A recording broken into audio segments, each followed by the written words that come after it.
Okay, so I guess we can start now. All Yes, the Prabhu. technical things are done. And may I request you to begin with the Mangalacharan prayers. Okay. Om Ajnanaatimirandasya Jnananjanashalakaya Chakshurunmilitam Yena Tasmai Shri Gurave Namah. Namo Vishnupadaya Krishna Presthaya Bhutale Srimate Bhaktivedanta Swami Niti Namine Namaste Saraswate Devi Gauravani Pracharine Nirvishesha Shunyavadi Paschatya Deshatarine Jai Shri Krishna Chaitanya Prabhu Nityananda Shri Advaita Gadadhar Srivasadi Gaura Bhakta Vrinda Hare Krishna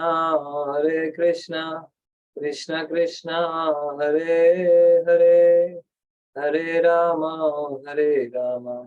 Rama Rama Hare Hare Hare Krishna.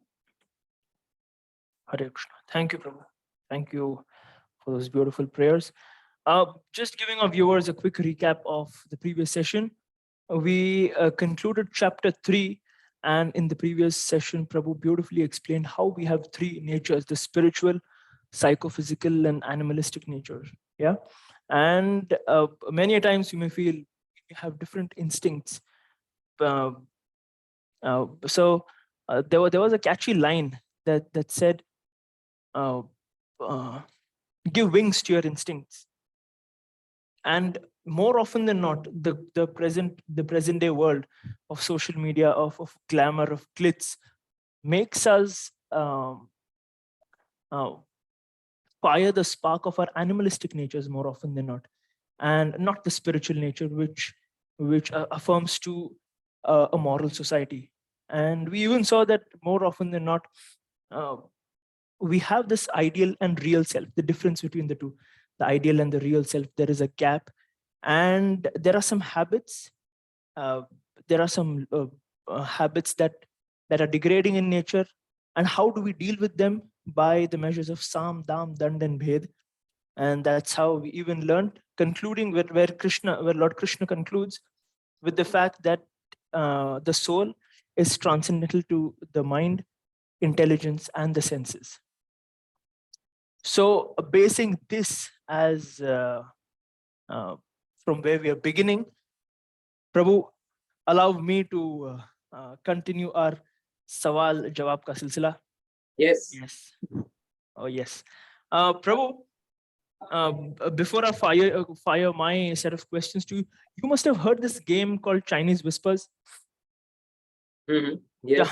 जहाँ एक बात एक चालू होती है, like I tell you a certain fact, and you have to tell it to the next person, and the next narrates his part of the story to the next, and वैसे जा जाके once it reaches maybe the 25th or the 30th person in the line, end में वो story पूरा कुछ अलग ही हो जाता है. Yeah. This is a very interesting game. Even we used to play in schools. What brings me to this topic is, we make a mention that the Vedas, the words of God, are millions of years old. Is it made in China? Quite possible, Prabhu, because it's not so durable. Okay. Reliable also. Okay, so make in India. Yes, oh, yes. Ahead. What do you want to make out of India? Wow, Prabhu, the spirit and the mood seems set for today's session. So, what brings me to this topic is, quite often we quote that the Vedas are over millions of years old, and the Bhagavad Gita was spoken over 5,000 years old. Don't you think that a similar case of this Chinese whispers, where when one thing is spoken generation after generation, or when many years and mouths have passed over the years, वो version कोई अलग था, that was original, and आज हम पढ़ रहे हैं वो कुछ और ही है. Okay. Is this possible? Yeah. What do you make of it? So, very pertinent question that we say that the Vedas are word of God and they are eternal. It's not that they came into being at a particular time, at a particular frame of time they came into being. It was created. So they are eternal like God, because the word of God is eternal like God. So, so if you say it is an ancient knowledge passed on from thousands of years, even before recorded history, that's very unique and distinct from the recent religions which have occurred within recorded history, be it Buddhism, be it Islam, be it Christianity. They have all been uh, taking root in recorded history, and so therefore you know that how the entire sequence of events happened. But then when you take it back into antiquity and say that nahi, ye to hamesha se chala aa raha hai, and you don't have any recorded history as we know to verify it, then definitely someone may get this query of whether ये Chinese whisper की तरह कुछ बोला और हम कुछ आज समझ रहे हैं, ऐसा हो सकता है. मतलब maybe they are intelligent people and they get intelligent questions sometimes. So this is something like that. So now to be able to understand this, we need to understand what is the method of acquiring knowledge as per the Vedic tradition. So along with the knowledge, the Vedas also provide the method of acquiring knowledge. And the method is such that it has a foolproof, self-sustainable system. So foolproof means it has a check and balance system inside it, which means that anytime if there is any scope of any interpolation, any manipulation, there is a check and balance system to bring it back to track. For example, the train, they have this certain kind of bearings, taper roller bearings. I was in mechanical engineering background, so we used to design the bearings in such a way that if by because of the gravity or the inclination, if the train goes in a certain direction, then the bearings would bring it back in alignment. So the Vedas have this, the Vedic knowledge, and the method of sharing this knowledge has some of these self-sustaining and check and balance systems in place. So are you ready for the whiteboard? Oh yes. बहुत समय से use नहीं किया हमने, हाँ? Yes. So let's try it out. We've all missed it.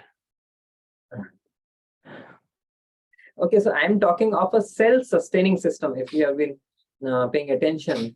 So what do I mean by a self-sustaining system and an unsustainable system? So anything that we see in nature has a self-sustaining framework in it. So and any self-sustaining system has 4 characteristics. So let us see what are the 4 characteristics of a self-sustaining system.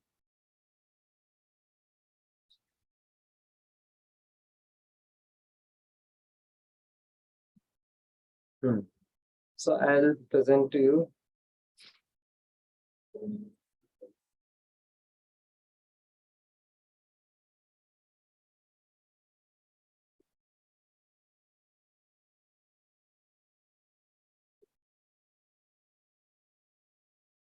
So these are the 4 characteristics of a self-sustaining system, as you can see. So retain, what does retain means? Means it can retain what it has. A self-preserving system, for example, a living animal will not decay, whereas a dead animal is not self-sustaining. A living animal, all the biological processes are going on such that the balance of chemicals is maintained, and it retains whatever is there, it retains. Whereas a dead corpse it quickly, within a couple of hours, it starts to decay. But if you think about it, a living animal is a self-sustaining system, whereas the body keeps all the chemicals in balance, right? So that is about retain. Second characteristic of a self-sustaining system is it can replenish. If there is any uh, um, decay of resources, if there's any loss of resources, then the system can bring it back. And that's what we see in the natural system of rainfall. Hmm. In the summers, we like what we are experiencing right now, summer heat, and everything is, from our tongue to the water reservoirs, everything is parched, right? But then nature has a system of bringing back water from the oceans right at the peak of summer to give us that which we need the most at the time at which we need it the most, right? So there's miracle everywhere in nature if you look at it. So that is replenishing. Whereas the oil drain that humans are doing, it's an artificial system. We are just digging. We are not replenishing, right? Yes or no? The fossil fuels which were formed over millions of years will be exhausted in a century or so, right? So we are not doing a replenishment. So, but a natural cycle, it has a replenishment. The nitrogen cycle, the water cycle, they have the replenishment. Then the third is revive. If there is any injury, agar halka sa kuch cut lag gaya, automatically the blood starts clotting, and the healing happens automatically, right? Whether there's a doctor or not, the body starts healing itself. And the best healer is sleep. In sleep, whether it is a mental trauma or a physical trauma, it actually, the body tries its best to heal all the disease or so it's especially important to have a good sleep, good rest. And whereas if you look at a disease like diabetes or cancer, when that comes in, then it just goes into decay mode, right? Because these are extraneous lifestyle diseases which take the body out of its natural balance. And then the final is replicate. So natural systems, they can replicate themselves into, for example, the trees, they provide you seeds so that you can plant them again and get more trees and then fruits and then again more seeds, right? So there is this capacity to replicate.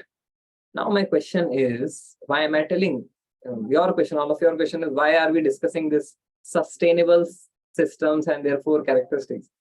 Because we have to discuss how the Vedic knowledge is sustainable and has this check and balances system in place. So it exactly has these four characteristics. First is retain. Retain what it has. So the Vedic tradition has these four characteristics. The first is they are a living tradition based on a certain culture and lifestyle. So which I call the Sabhyata and the Sanskriti.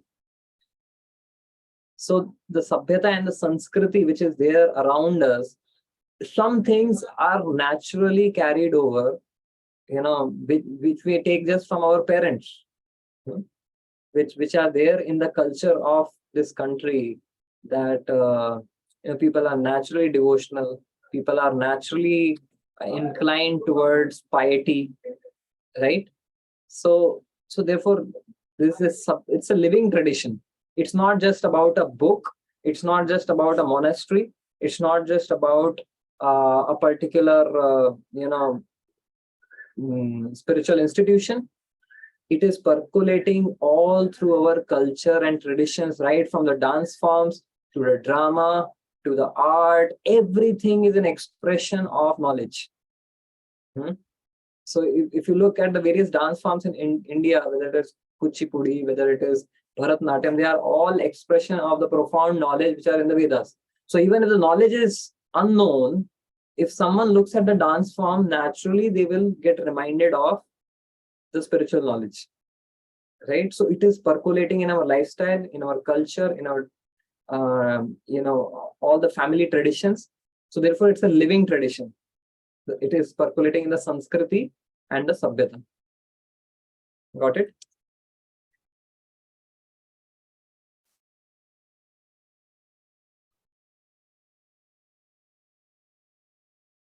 Okay, then next is replenish.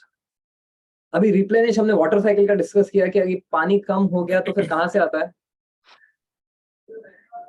Comes from rain. But rains come from? Clouds. Clouds come from? Again, the water that is there in the ocean. The ocean. The ocean is the inexhaustible source of water.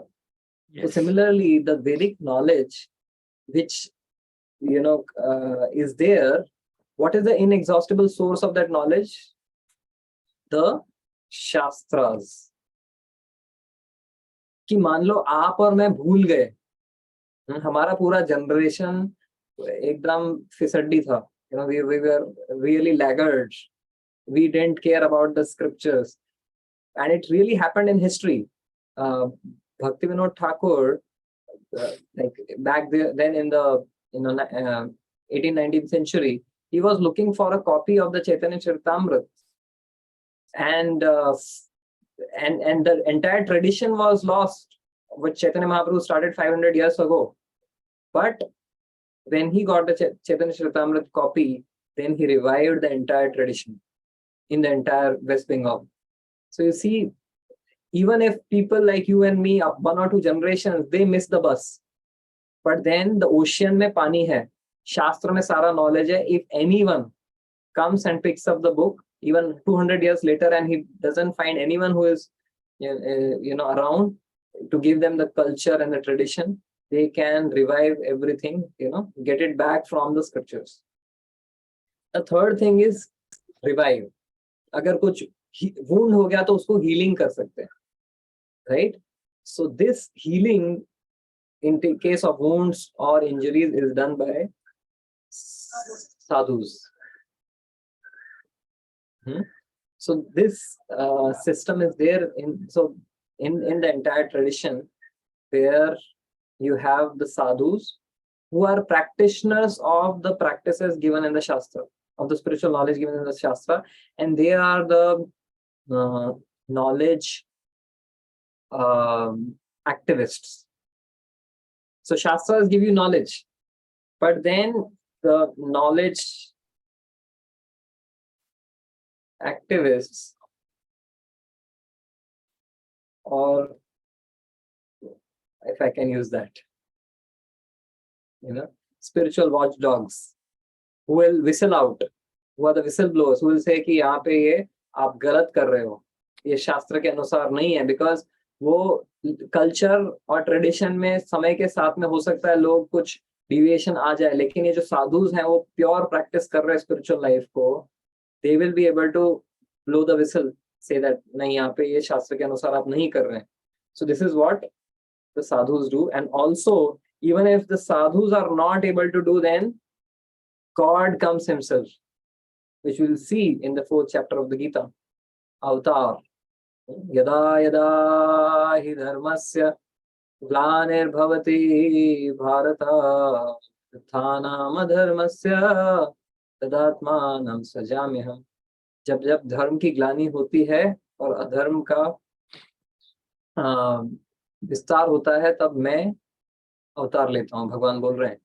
तो मतलब अगर हम लोगों से भी बात ना बने, हाँ, जो इस लिविंग ट्रेडिशन में संस्कृति से बात ना बने, शास्त्र भी पैसिव है, वो आपको आके बोलेंगे नहीं, साधु भी अगर डिविएट हो गए तो भगवान क्या बोल रहे हैं, मैं खुद आ जाऊंगा and I will set things in order. तो अगर कहीं पे इंजरी हो गई है in the knowledge system, knowledge ecosystem, Krishna will come and fix it for us, even if the sadhus are unable to. So that's the beauty of the system. And then replication. Now, how does replication happen? When the seed is passed on, right? So the seed of spiritual knowledge is passed on through the Guru, Shishya, Parampara. And that's what Krishna says. Evam parampara praptam imam rajarshayo vidu Sakale ne hamahata yoga nashta parantapa. Yoga nashta parantapa. Krishna is saying कि here ये जो knowledge है ये कैसे आता है, ये परंपरा के माध्यम से आता है. एक शिष्य जो अपने गुरु से सीखता है वो फ्यूचर में क्वालिफाई होके रियलाइज होकर वो अपने शिष्यों को सिखाता है और उसके शिष्य फिर उसके शिष्यों उनके शिष्यों को सिखाते हैं. इस प्रकार ये नॉलेज प्रोलिफरेट होता है. So you see here it's a fool proof system where अगर मान लीजिए आपके पास शास्त्र नहीं है, किसी कारण से आपके पास शास्त्र एक्सेसिबल नहीं है, तो वहां पे साधुज हैं. अगर आपके पास साधुज भी नहीं है, then you will find some in some remote location guru shishya parampara, by some good fortune. And agar wo bhi nahi hai, so at least you can see in the Sanskriti, in the family tradition, in our dance forms, in our art forms, in our paintings, pichwai paintings of Nathdwara, कहीं ना कहीं से आपके culture में इतना जोड़ा हुआ है ये पूरा नॉलेज कि आपको वापस रिवाइव कहीं ना कहीं से हो जाएगा. And that's the beauty of this knowledge ecosystem, that even after passing of millions of years, the knowledge is still intact and we are receiving the fruit of that knowledge as it is. So, what do you say? It makes sense? It seems more like a breathing wisdom, Prabhu. That is there. I mean, it's a self-sustaining system, as you said, and kuch nahi chala to the Lord himself descends to upkeep things. Am I right? Yes, the Lord, this is the beauty of it. भगवान भी ऐसा नहीं है कि चलो अभी delegate कर दिया, आप लोग संभालो, मैंने तो दे दिया आपको नॉलेज, आप लोग चलाओ गाड़ी. नहीं, आपसे नहीं बना तो मैं आ जाऊंगा और मैं स्केड्यूल टाइम्स पे तो आऊंगा ही, बट अगर बीच में भी कुछ गड़बड़ हुई तो I am ready to jump in the bus and set things in order. But you know what, we should not we should serve the Lord, we should not take service from the Lord. So when we have received so much, the sadhus, the guru shishya parampara, the shastras, the living tradition of Sanskriti, we also owe something to this entire knowledge ecosystem. And you know what do we owe? Would you like to know? Would you all like to know? In the chat box? Yes, there are yeses coming. It's one. Okay, so if it is mango season, right? Now the tree is giving hundreds of mangoes. Any mango tree you see, it is laden with love of the tree in the form of its mangoes. So the tree is giving mango, but does it ask anything of us? Even if you throw a stone at the tree, it will drop a mango down for you. So the tree is not asking anything. Right? It's basically the middleman in between who's asking money, but otherwise the tree is just giving for free. But the tree is subtly requesting us just one thing, कि आप ये आम अच्छे से खाना, हाँ, मेरा जो दिया हुआ आम है अच्छे से एंजॉय करो. मैं एकदम पृथ्वी से, धरती से जितना बेस्ट न्यूट्रिएंट्स है, मिनरल्स है, सब सोख करके बेस्ट टेस्ट के साथ आपको ये दिया है. आपसे बस एक रिक्वेस्ट, अच्छे से खाओ, एंजॉय करो, और उसके बाद में एक अंदर आपको सीड मिलेगा.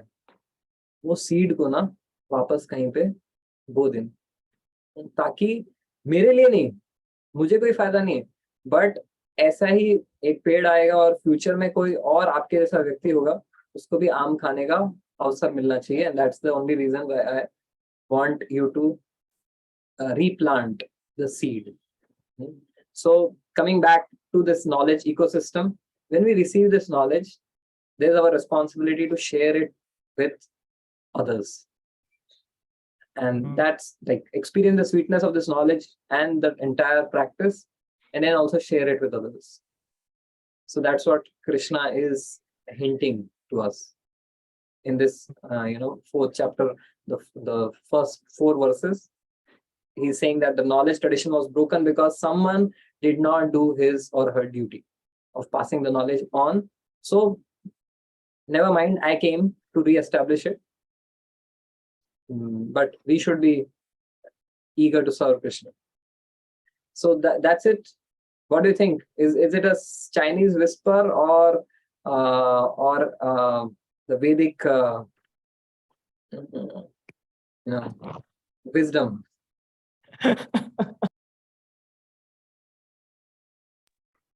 That is definitely not a Chinese whisper, Prabhu, but by what beautiful explanations that you gave, and how does the wisdom flow to us?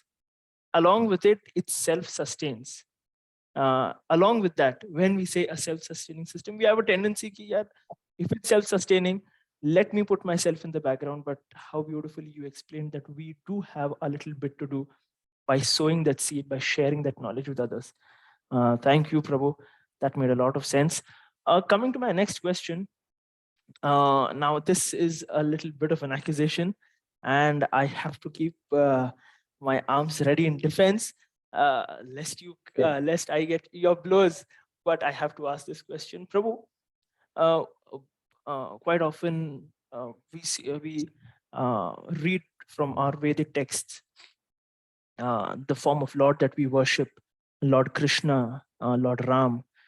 They have human tendencies, they have human attributes. Yeah. And quite often people end up thinking, how can God be a normal human being?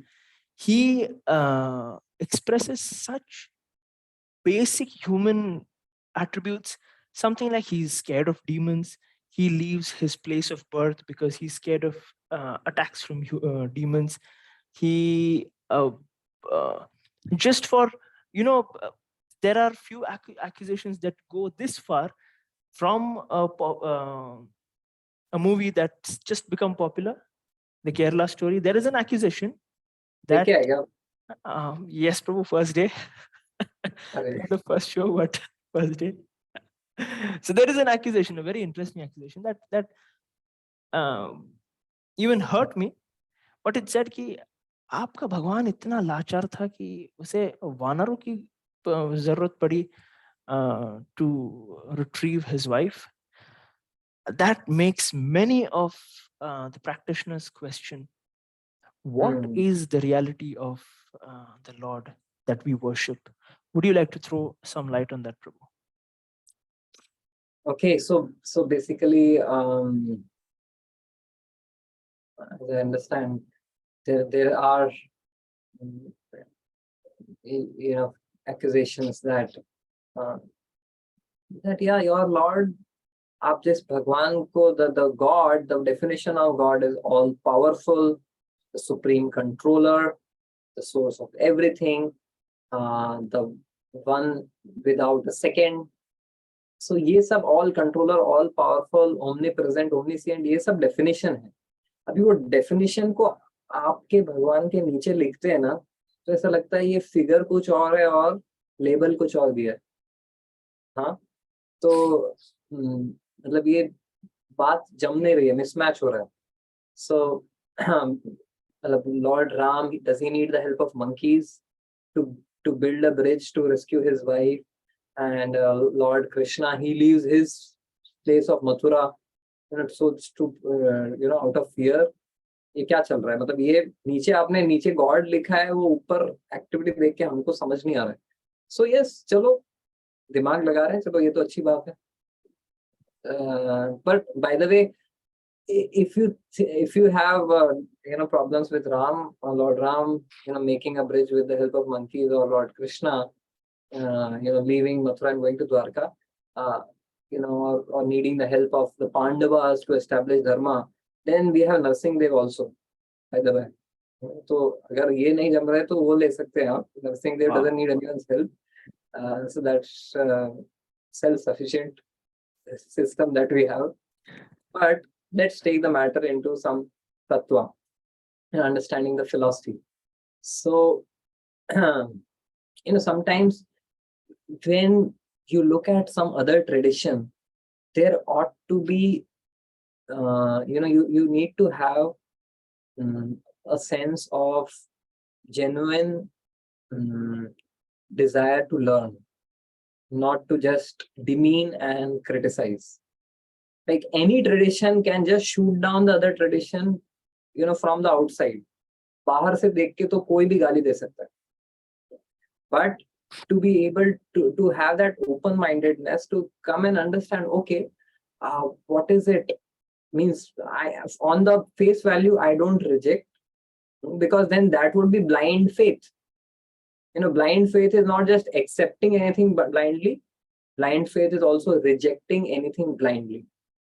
So therefore, even if I look at any other tradition, I would be stupid if I say that, okay, ये इस tradition में एक गलती है, ये खराब है, ये गलत है. So first of all, am I practicing my tradition properly to be able to raise fingers on others' traditions? And I should have a genuine attitude of learning that maybe there's something good which God has sent me to learn from them. So it should always be an open-minded attitude. And otherwise, we can shoot each other down, no big deal. It's not a big deal. Anyone can do that. But to be able to really understand and draw something valuable, we need to be open-minded and appreciate the good that is there. That's the first approach towards learning anything. अभी ऐसा आपने बोल दिया कि भाई ये सब कृष्णा राम ही क्या है. So externally you can say that, but now let's look at a child who's asked 1 + 2 3, 2 + 3 5, 3 + 4 7, वो सब बता रहा है. अभी उसको पूछा 1 - 2, 1 - 2, अच्छा 2 - 1 1, 3 - 4 3 - 4, नहीं ये गलत है. 4 - 3 1, 3 - 4. So the child has been taught कि बड़े नंबर में से छोटा नंबर निकाल सकते हैं, बट ये छोटे में से बड़ा कैसे निकाल सकते हैं? He has not been taught, so he will outrightly start laughing and say, अरे कुछ पता नहीं तुमको, ये हमारे टीचर ने नहीं सिखाया, हमारे को तो बताया 3 में से आप 2 निकाल सकते हो, 4 नहीं निकाल सकते. The student may just ridicule, but then when he grows up he realizes अरे नेगेटिव नंबर भी होते हैं, और नेगेटिव नंबर छोड़ो, आयोटा भी होता है, square root of negative number. So you cannot just outrightly reject anything without growing up, without investing in education and knowledge. If you reject anything, then it is childish, right? So the approach towards knowledge has to be the mode of learning. That's the first thing, and each and every one of us, it's applicable to all of us, not just to you or me or this tradition or that tradition. All of us have to be in that space to be able to learn spiritual knowledge. And then okay, so for now this another thing is ki, okay, so what is the other option? One is in the Vedic tradition, the Hindu tradition, God is presented as a person with frailties, someone who is a superpower, supreme power, but at the same time he has his frailties. He sometimes admits his weaknesses to his devotees. In front of Mother Yashoda, he's crying. How can he be God? Right? He's chasing the gopis. How can he be God? So the thing is, what is the other option? Oh, God is up there, out there. You cannot think of any form of God, because that will be blasphemy. वो मतलब आप सोच नहीं सकते, आप, it's not allowed. One is to think and relate and connect to God in this form, and with it comes, okay, but God is showing this weakness. And another is lock God in the cupboard of the unknowable. नहीं, आप उसके बारे में कुछ सोच नहीं सकते, unknown करके लॉक करके रख दिया, and then बाहर से आप जो this is great, there's no fault in our God, because है ही नहीं, कुछ जानने के लिए कुछ है ही नहीं है, तो उसके पर आप जान नहीं सकते, आप उसको देख नहीं सकते, आप उसके बारे में कोई क्वालिटीज नहीं बता सकते. तो भाई अंदर क्या है, मतलब ये इसके अंदर 24 कैरेट गोल्ड है, अरे कबर्ड खोल के तो दिखाओ. नहीं, 24 कैरेट गोल्ड है, बस मान लो. अच्छा ये क्या है, अच्छा ये इसमें मिलावट है, ये है, वो है. At least it is accessible. That's one thing. And similarly, in it just common sense here. If someone says, someone who is a recluse, who doesn't like to interact with people, and he says, I have good relationships with everyone, मेरी ना सबके साथ अच्छे relation है, मेरा किसी से कोई कॉन्फ्लिक्ट नहीं. अरे कॉन्फ्लिक्ट होगा कैसे?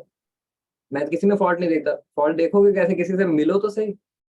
बिना मिले आप बोल रहे हो कि नहीं है जी, किसी से कॉन्फ्लिक्ट नहीं है, किसी में फॉल्ट नहीं है. So let go of your fear of intimacy. When there is fear, then you keep distance. You don't want to come close. But then when you give up that fear and come close, then you may see some faults. Even in common relationship, you may see some faults. But then as you grow and mature, you learn to grow beyond those faults, because the faults are not in the other person. Faults are sitting in our perception, right? So it is common relationship advice also. Just if you stay a recluse, you will not have any relationship issues, but you will have issues with yourself at the end of the day. So similarly, in relationship with God, you can just, and that's what most of the like even the Abrahamic traditions, they do that. There's no picture of God, there's no idol of God. You cannot put him in any form, because otherwise you are kind of limiting him. But the idea is that there is fear of that there may be a fault, so just keep in the closet, and the unknown ke andar koi faults fir nahi dekh sakte aap. So that's the thing.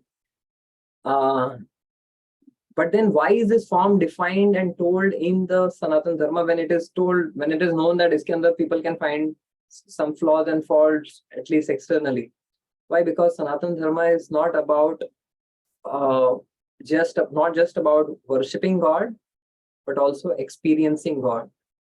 And from a distance you can worship, but without intimacy and closeness, you cannot experience, right? So therefore, the opportunity to experience God is given, with the risk of us misunderstanding God, right?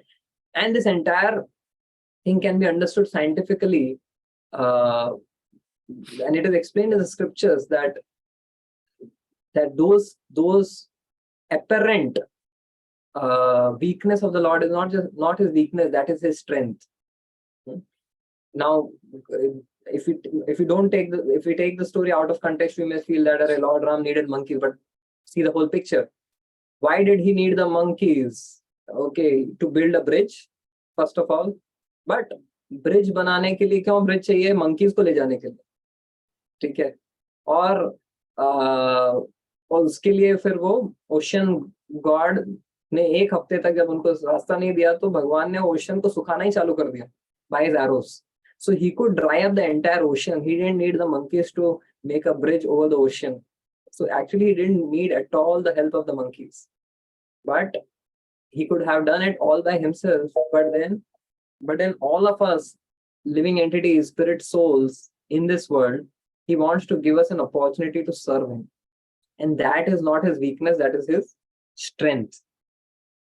So, and similarly, Lord Krishna, he defeated Jarasandh, 17 times. But then he said, "Abhi yaar, maza nahi aa raha hai, kitni baar harayenge? Let's go for a क्या बोलते हैं, island vacation." So it is for fun. Krishna went to Dwarka. मतलब वही game खेल के bore हो गए वो. And that's where the concept of Leela comes.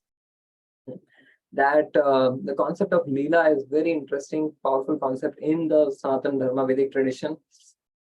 Now, if I ask you, Jai Kishan, if you had everything that you ever wanted, all the money that you ever need, all the facilities, resources, everything is there with you, would you go to office on Monday morning? Of course not, Prabhu. Okay. Would you catch the local train? Of course not. So what would you be doing? Imagine if you had nothing to do now, because अभी आपके पास सब कुछ तो है, और कुछ कमाने के लिए कुछ चाहिए ही नहीं आपको. Everything is there. So what do you visualize yourself doing? Vacationing. Vacationing. Okay, exactly what exactly do you do in vacations? What is Just your chill, relax, chill, relax? How do you travel. chill and relax? Travel, just जहाँ पे unwind. मन किया, जहाँ पे इच्छा की, चलो इधर चलते हैं, इधर चले गए. And then play, isn't it? Yes. Sports, cricket, volleyball, etc. That's what you do if you have everything. And that's what God is doing. When he comes in this world, takes avatar, he has nothing to do. Krishna even says in the Bhagavad Gita 3rd chapter, which we saw the previous chapter, Krishna says, Arjuna, I have nothing to accomplish because Krishna is Atmaram, he is Aptakam, he is self-satisfied. He doesn't need anything from outside. But he does it, number one, to set an example for us, and number two, to actually have fun, have enjoyment. That is called play. And the concept of Leela is where God doesn't need to do anything, but he does things just out of fun, out of a desire for play. And actually, Nietzsche, there's this kind of atheist called Nietzsche. So he said, I'm an atheist. I don't believe in there's a God. If at all there's a God, God is dead.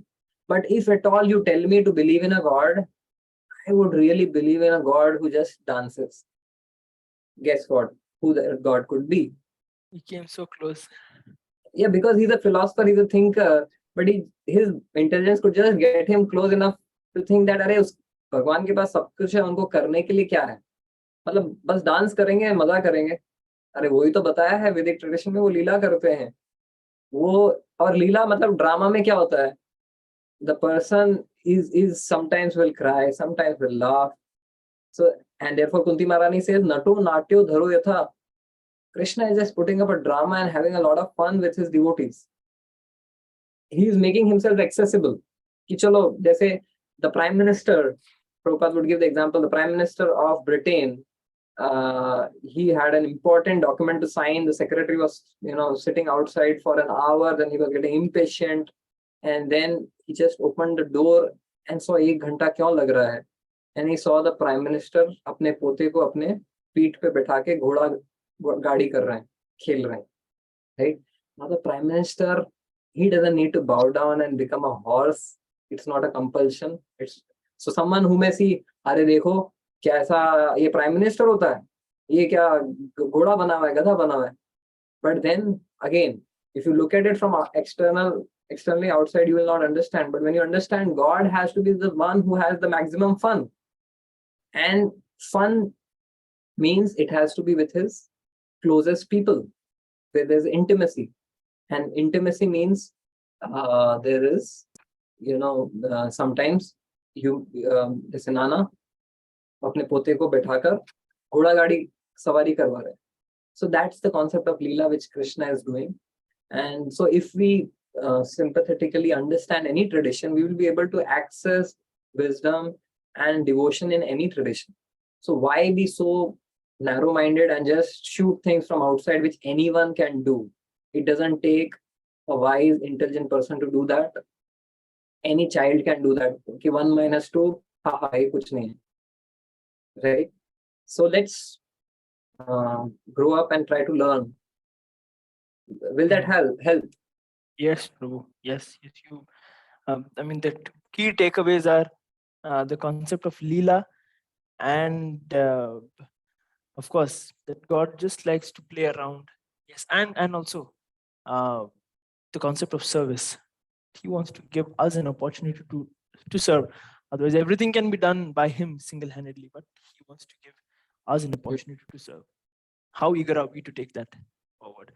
Prabhu, you spoke about Abrahamic religions, and I have spent quite a few years in a Middle Eastern country, Muscat, Oman, and I have many good friends, locals from different faiths, mainly Islam.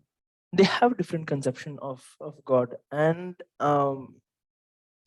yes, as you said, uh, though there are differences, ideological differences when it comes to faith and the form of worship, they might actually be really good people with a very matured thinking, with a compassionate attitude.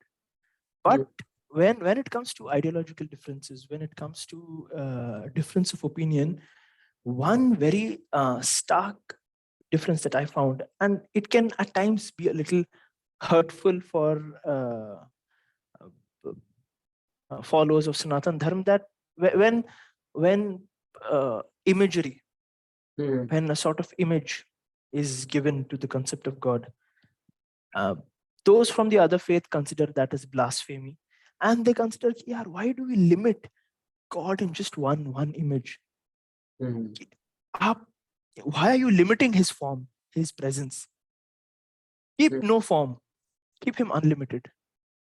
How do we make sense of it, Prabhu? Because at times ये difference of opinion में काफी ये मतभेद के कारण there's a lot of confusion.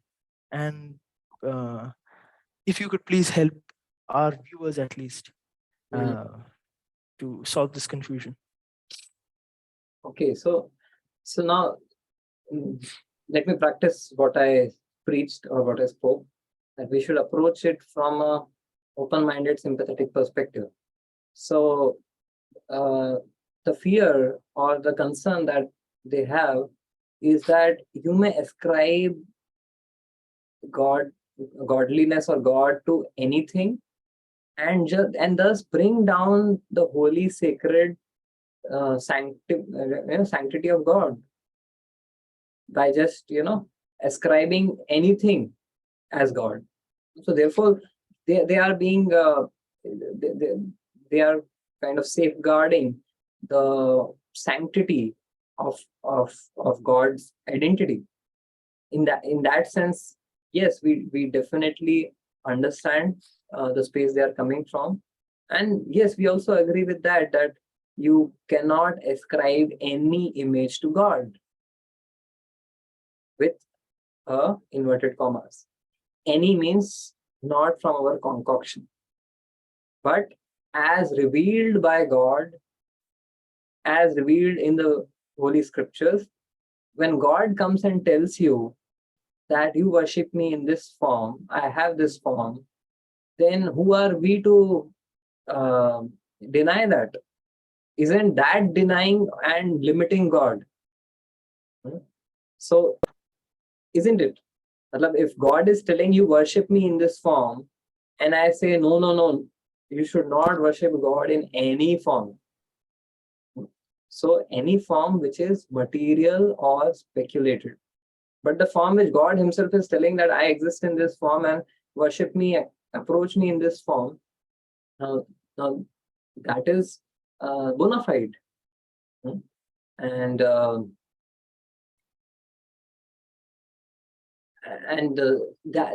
that actually doesn't limit God. Because if you say, I have got form, but God cannot have form. He cannot afford to have form. Because अगर उनको form मिल गया तो फिर वो limit हो जाएंगे, तो उनको फॉर्म नहीं देंगे हम, नहीं आपको फॉर्म नहीं, क्या हमारे लिए है वो आपके लिए नहीं है, डोंट टेक दैट, बिकॉज नहीं तो आप लिमिट हो जाओगे, फिर ये लोग आपके ऊपर आरोप लगाएंगे वो नहीं हमें पसंद है, तो आप फॉर्म मत लो. मतलब हमारे पास ऐसा कुछ है जो हम द सुप्रीम को बोल रहे हैं तुम नहीं रख सकते. Isn't that limiting God?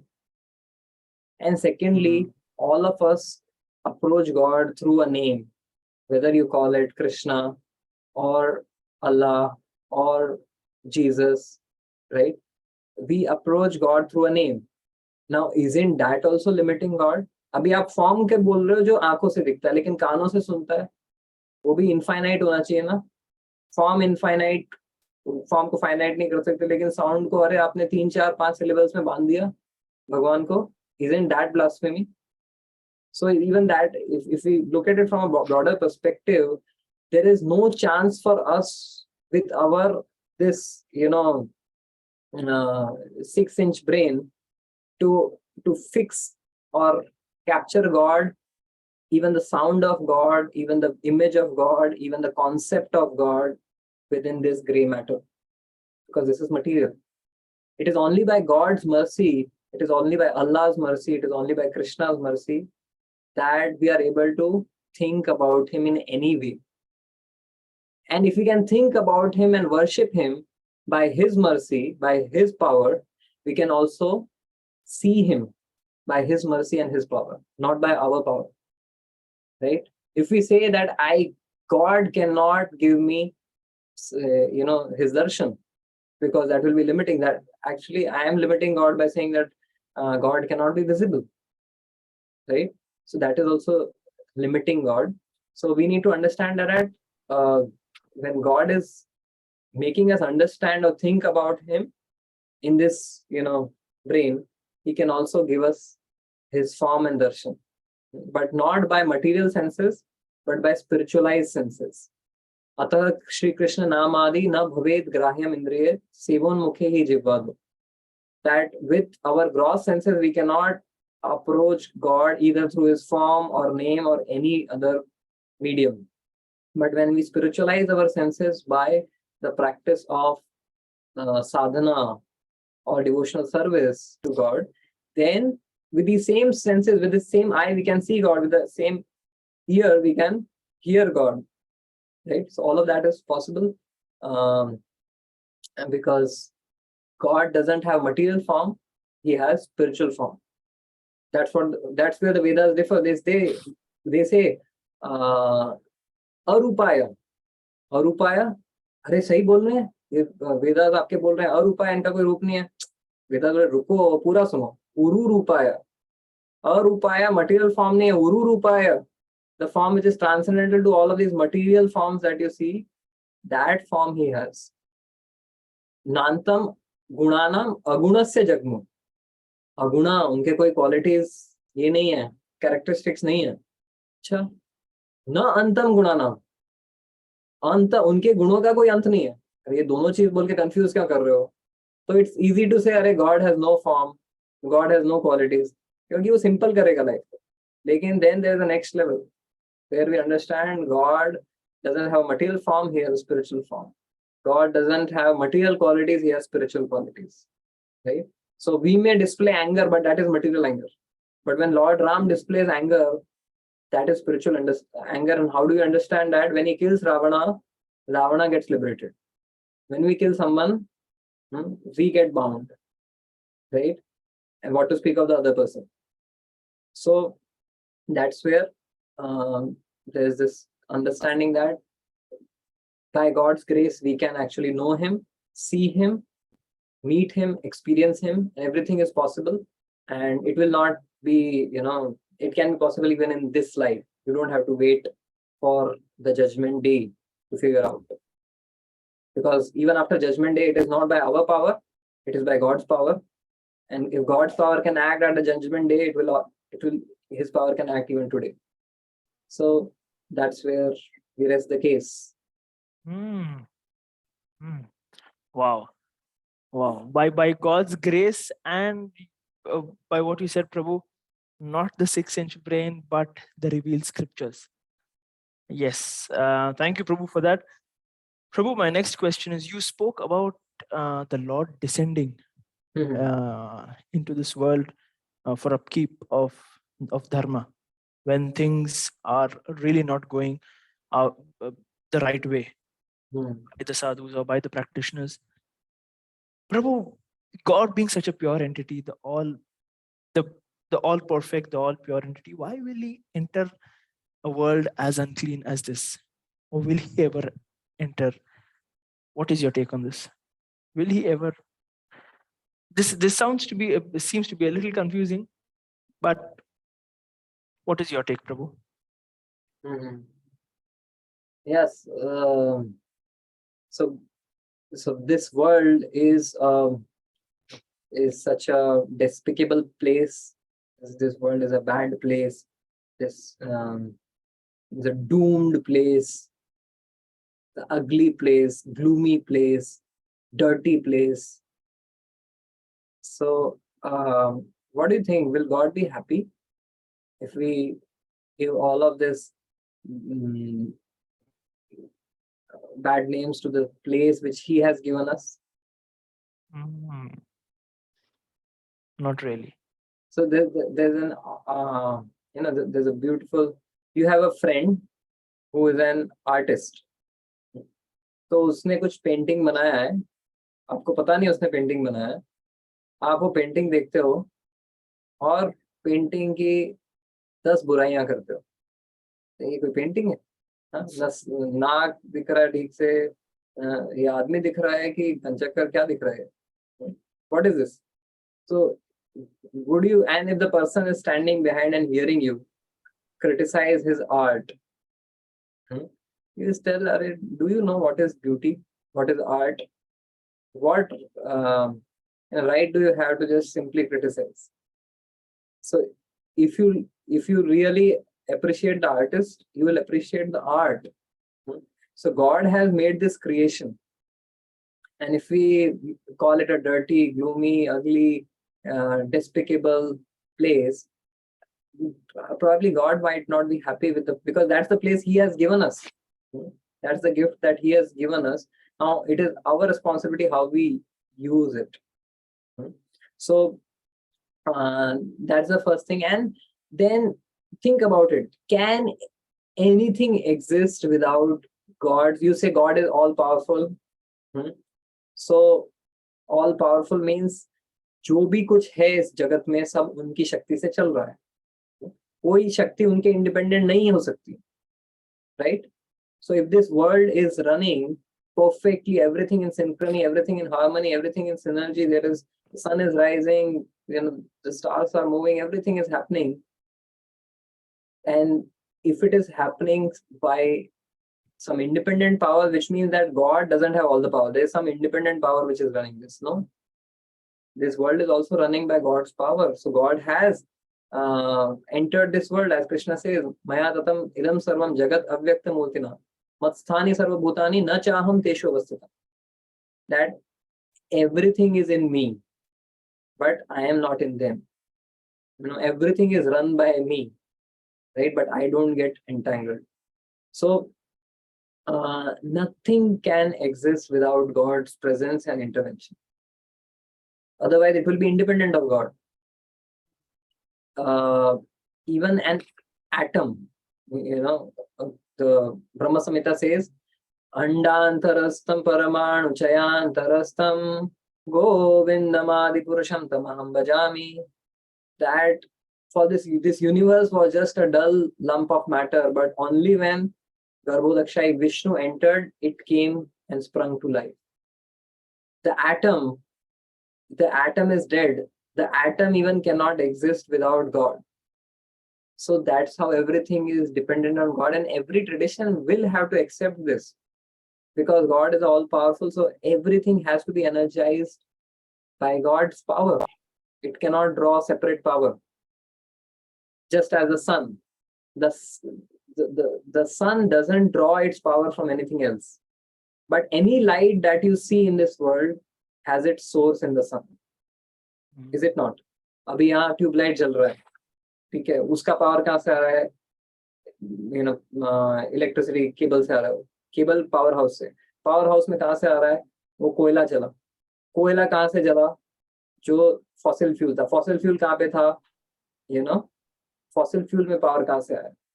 सन की रेज से जो वुड के अंदर पावर स्टोर हुआ, वो इट इवेंचुअली बिकेम कोल. तो सन का ही पावर में जहां पे भी कहीं मैं पावर देख रहा हूँ, सन का ही पावर होगा, right? So therefore this world is therefore Krishna says in the Gita, भूमि रापो अनलो वायु खम मनो बुद्धि रेव च अहंकार इति में भिन्ना प्रकृति अष्टधा. That all of these are my energies. So this material energy is not a condemned energy. It has a purpose. And therefore, we should be grateful to God for this, giving us this. And nothing in this world can exist without God's energy and God's presence. So that's first thing that is ruled out.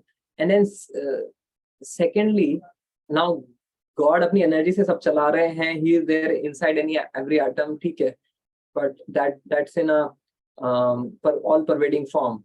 But God coming as a person in this dirty world, how do you understand?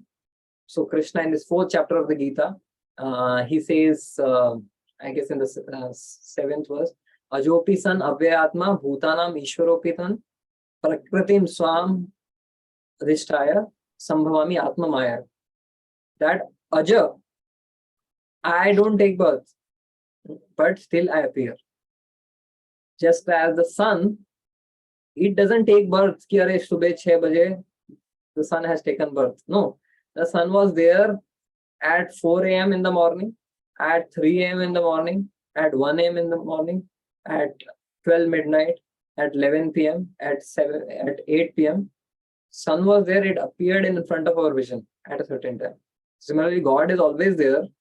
He appears in this world for a certain duration of time for giving us opportunity to serve and for eliminating a religion. And then the other fear that we have, okay, if he comes in this world, he may get implicated and polluted. क्योंकि हम इस जगत से touch होके we get conditioned and polluted, so God may also. So Krishna says, don't worry, मैं आता हूँ ना तो मैं अपना पूरा पैराफर्नेलिया सब लेके आता हूँ. I don't come like you from the womb of a mother with material elements. आप हमें भगवान की बहिरंगा शक्ति, एक्सटर्नल एनर्जी का सहारा लेके एक इस जगत में आना पड़ता है. We need to come in this world as with a material body. But Krishna says, Avyay Atma, I am the inexhaustible person, and I come by Prakritim Swam Adhishtaya. I come in my eternal spiritual form, not in a material form, and which is untouched by the material surroundings of this material world. Sambhavami Atma Maya. By my Maya, by my energy, I appear, and I don't borrow anything from this material nature. Right? So that's where we understand that there are nuances which we need to understand to be able to really, comment and appreciate. Okay. Do you have any other questions? Yes, Prabhu. One last question, if you allow me. Prabhu, there is another accusation to the Sanatan Dharma.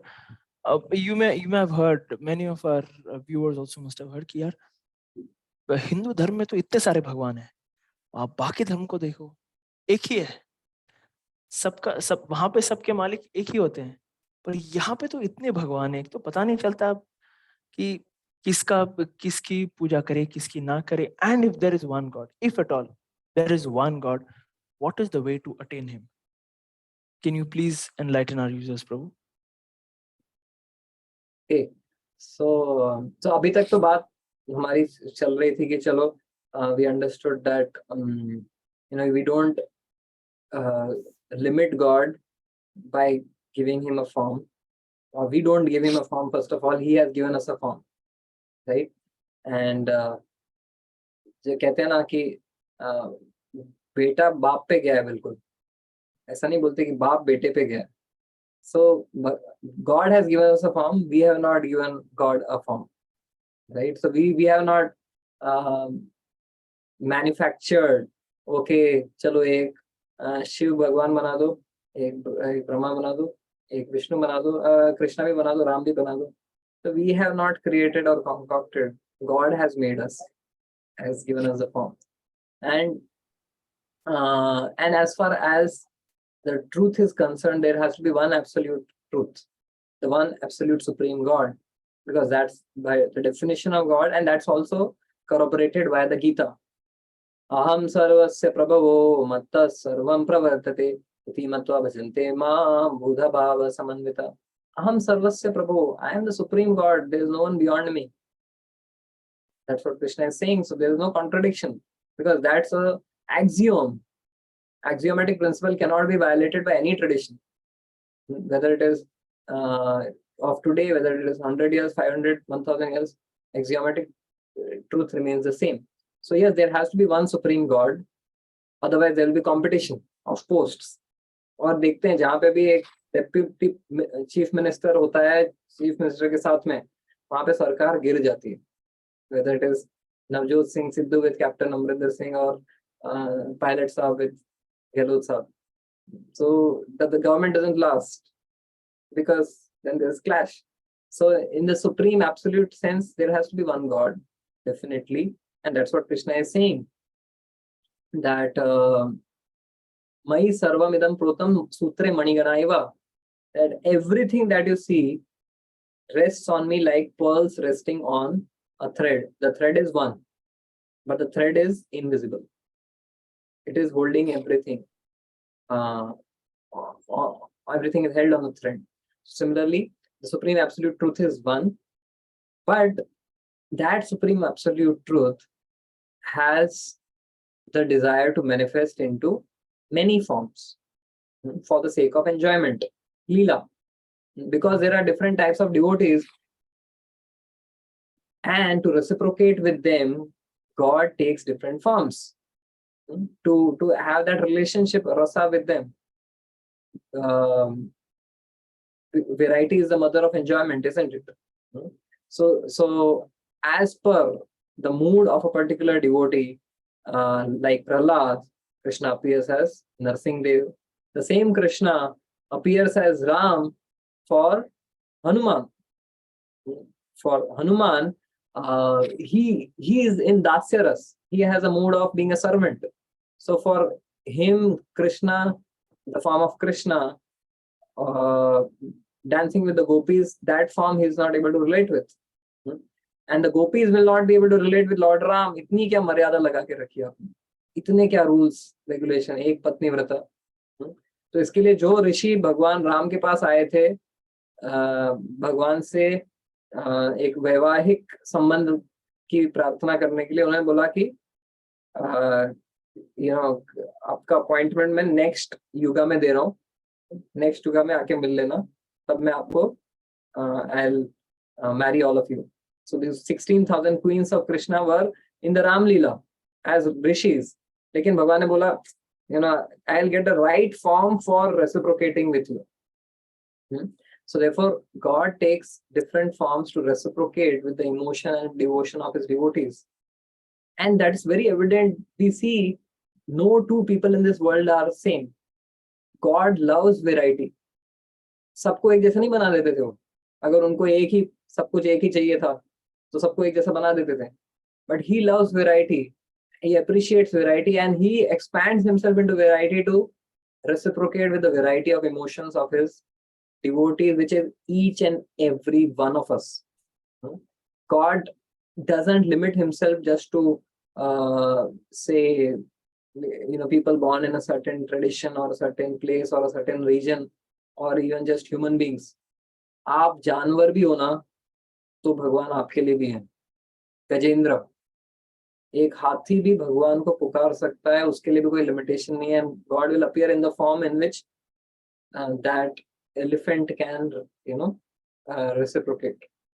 So that's the beauty of God, that he can take unlimited forms to fulfill the desires of his devotees, which are the different expansions of God, the different Leela avatars like Ram, Narsingha, Varaha, Vamana, the Dasha avatars that you have heard of. But they are different from the Devatas. So there is the Vishnu Tattva. Vishnu Tattva is the God's position as the Supreme God.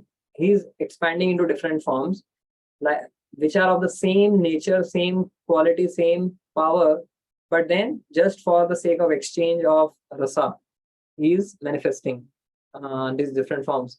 But then under him are the Devatas, who are the universal administrators, who are all jivas like you and me. You and me may have been an Indra 1,000 years back, but today we are a human being born in Mumbai, right? So that's why God appears in different forms to reciprocate with our emotion and devotion. And as the Shrutis say, Gopal Tapni Upanishad says, Ekopi san bahuda yo avabhati. He is that one supreme person who expands into his different avatars for the sake of Leela. Make sense? Yes, Prabhu, very much. And if you'd like to just throw a little bit of light on how to attain him, Prabhu. Okay, how to attain that Supreme Lord? So, Or as can we even? of course, he's making himself so accessible for the singular reason that he wants us to attain him. Otherwise, why will he create the Shastra? Why will he create the entire Sanskriti? Why will he create the Guru Sishya Parampara? And why will he come himself? Because more than us, he wants us to be with him for our benefit. And how do we attain him? By the process given by him through this medium of Guru Sadhu Shastra. If we follow that, then we are on the right track. Wow. So I think we have gone over time. Should we take a question? Yes, there are a few comments in the chat box. Do you want to feel free and choose any of them, or do you want me to pinpoint? So if if there are any questions, you can point out. Okay, Prabhu, there is this line which is very oftenly quoted: "Dharmo rakshati rakshata." Do you want to throw some light on what it means and how can we as Sanatan practitioners practice it in our daily life?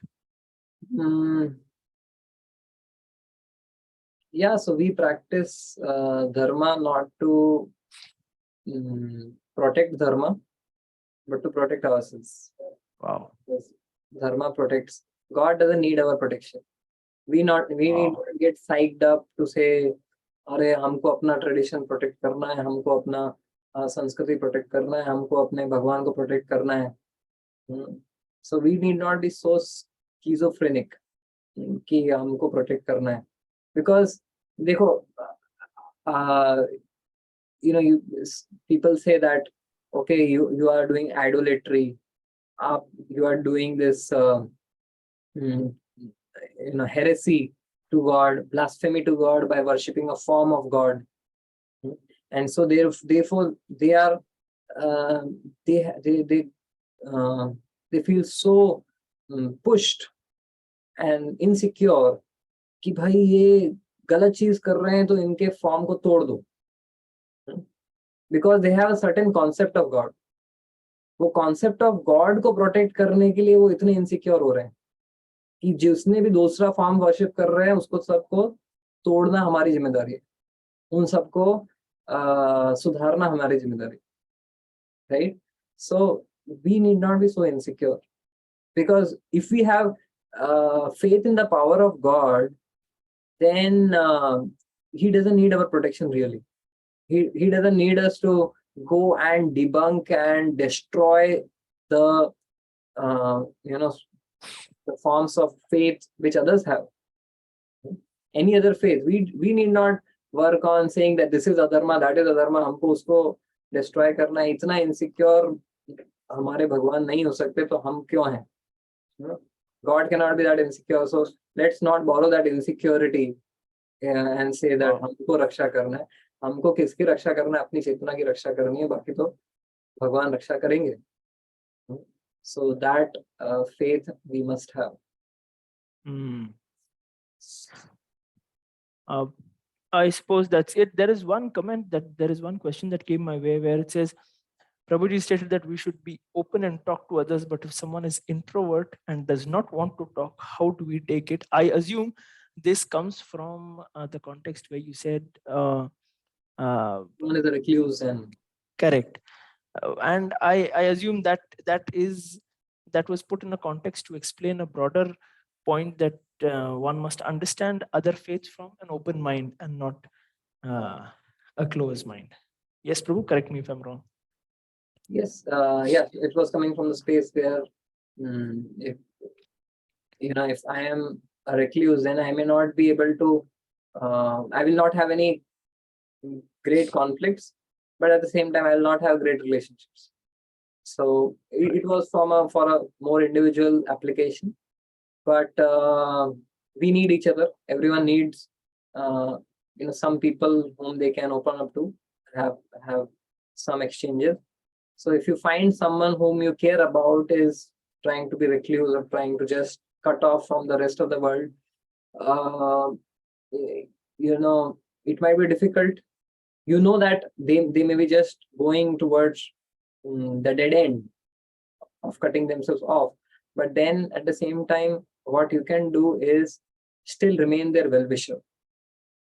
They should still know that by your acts of service, that this person is just a call away. I may not reach out to him, but whenever I need him, he's always there behind like a shadow. So by acts of service, we can actually make ourselves accessible to them. And that's what God also does as Paramatma. That we have said, मुझे नहीं चाहिए आपसे कोई relationship, दूर रहो. तो बोले दूर ठीक है, कहाँ जाओ, सबसे जितना दूर हो सके चले जाओ, ठीक है, भौतिक जगत में आपको भेज देते हैं मेरे से एकदम दूर.